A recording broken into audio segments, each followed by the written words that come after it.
여의도에 불어닥친 한동훈 바람이라는 주제로 말씀을 드리겠습니다. 한동훈 국민의힘 비상대책위원장이 어제 비대위원장 수락연설에서 운동권 특권 정치 청산론과 민주당 숙주론을 전면에 내세웠습니다.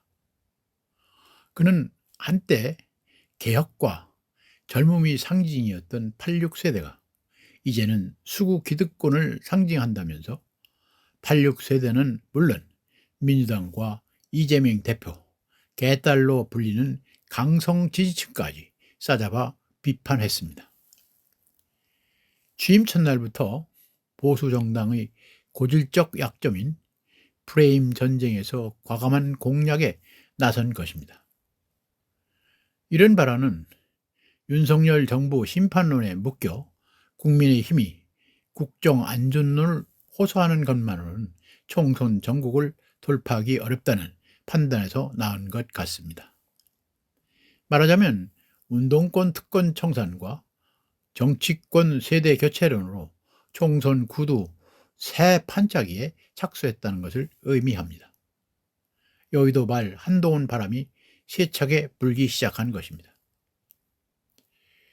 정치권에선 한 위원장이 선명한 야당 때리기가 지지층 결집에 도움이 되고 정치권 세대 교체론과 맞물려 확장성을 가질 것이라는 긍정적 평가가 있는 반면에 필요한 경우 야당과 대화의 협상을 해야 하는 정치판에서 오히려 적절하지 않다는 우려도 나오고 있습니다. 하지만 그는 기존 정치권의 문법을 비튼 메시지도 보냈습니다.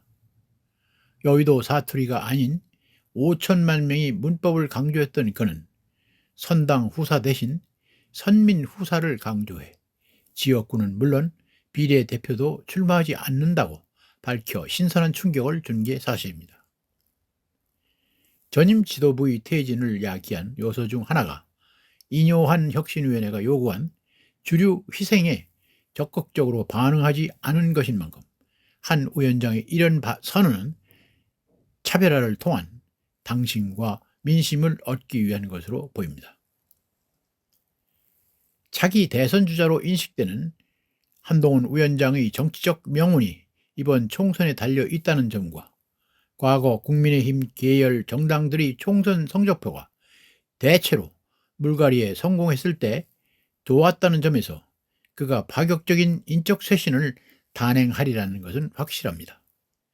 특히 현역 의원 중에서도 텃밭인 영남권 의원들과 친윤 주류들은 앞으로 한 위원장의 일거수일투족을 예의주시할 수밖에 없을 것입니다. 한 위원장은 승리를 위해 무엇이든 다 하겠지만 내가 그 승리 과실을 가져가지는 않겠다며 우리 당은 국회의원 불체포 특권을 포기하기로 약속하는 분들만 공천할 것이고 그럴 일은 없겠지만 나중에 약속을 어기는 분은 즉시 출당 등 강력 조치하겠다고 다짐했습니다. 당의 새 선장으로서 작은 기득권도 갖지 않고 희생하겠다는 속내를 내비친 셈입니다. 한 위원장은 중대 범죄가 법에 따라 처벌받는 걸 막는 게 지상 목표인 다수당이 더욱 폭주하면서 이 나라의 현재와 미래를 망치는 것은 막아야 한다 라고 말하면서 운동권 특권 정치를 청산해야 한다고 강조했습니다. 사법 리스크로 리더십 문제가 제기된 더불어민주당 이재명 대표를 압박하는 발언입니다. 일리 있는 말입니다.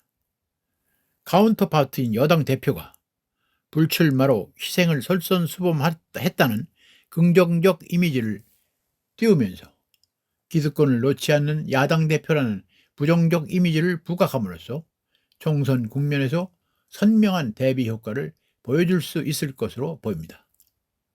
또 불체포 특권 포기를 약속한 후보는 공천하겠다고 한 선언은 방탄 논란의 중심에 섰던 이재명 대표를 겨냥한 것입니다.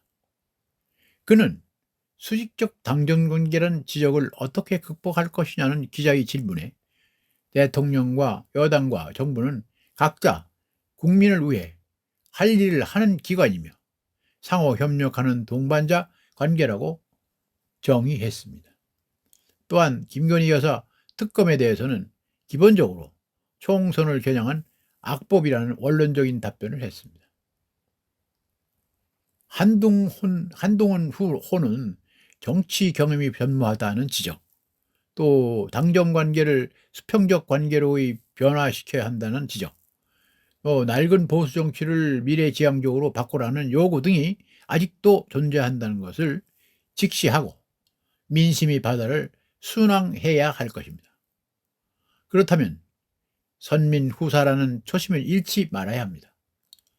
또한 운동권 특권 정치와의 싸움에만 매달릴 게 아니라 어떻게 하면 동료 시민의 삶을 좋게 만들 것인가에 주력하는 것이 필요하다고 생각합니다.